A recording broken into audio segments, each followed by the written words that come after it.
Hi, my name's Kylie and I work with teenagers in care, and my hobbies are that I like scuba diving, going on holidays with my friends. So I work with children and young people in care, and what that involves in is uh, living in a normal house environment, and there's normally four teenagers in one house, and it's doing school runs, cooking, cleaning, looking after their needs, and because they're traumatised, it's also looking after the trauma in their behaviours as well.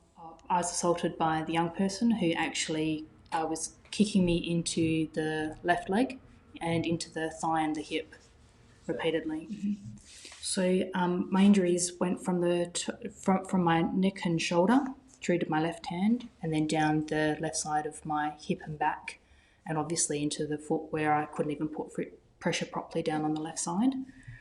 I found it just difficult to do daily life living, which was going to the shops and getting food, because I was having to put the stuff into my trolley and then take the individual items out of the trolley into the back of the car, and then from the car take individual items into the house and then put them away.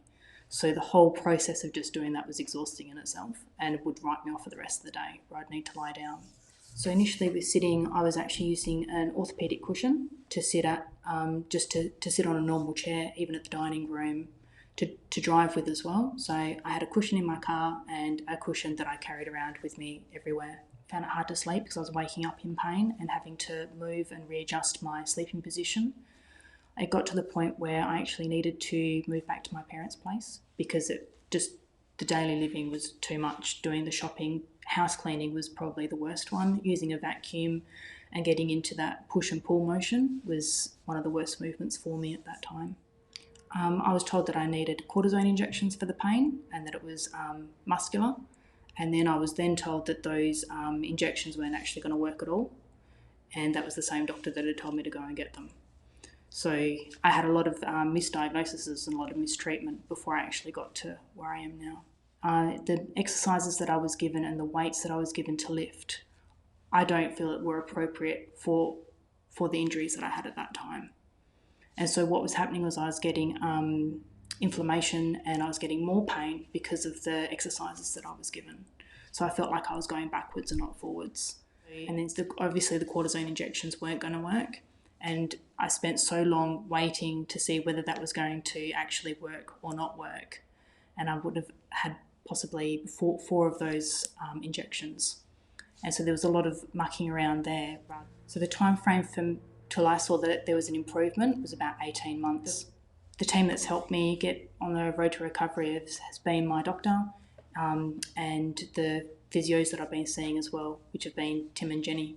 I'm a person that likes to be really push myself really hard to get to where I want to get to, but that wasn't going to help in my recovery. So the key things that have worked in getting me better in finding my baseline has been to really, really start small and then build on that. Then I was also increasing my walking distance, so starting at like 3 minutes and walking down to one driveway and then walking back, and then increasing that to another driveway till I could get to the end of the street, and then down and around the corner. And my goal was to make it down to the foreshore. And for me, it was really focusing on keeping my meditation there and also breathing exercises to get me through. So when I went through a high pain episode, that's when I would focus on my breathing, and I'd really just slow down and go, okay, I just need to notice what's going on with the pain, breathe through it, wait for it to pass, and then get up and do the next thing for myself. More of my mood and the episodes that I had of, say, crashes or going down were more associated with just not having my life as normal, because I didn't have work to go to and I didn't get to see my workmates and colleagues, and just that normality of making sure that I was eating, getting the correct amount of sleep. And so it was really a big box of things that went into easing me through that time. I had two psych sessions, and they were fantastic in the sense that I was just able to talk through the event of what had happened and then be able to go, okay, that's now what's happened here. But then I was able to move past it and through it to being okay about it today. My experience, I think focusing on the pain too much and giving it too much focus and too much attention isn't positive. And also saying no to people, like giving myself the permission that I can say no, to knowing that I need to actually take this time out for myself and to maybe pick up a magazine or watch a movie or do something at home rather than going out and meeting everybody else's expectations as well. Then it was touch and goes to whether I'd even make it to my sister's wedding in London.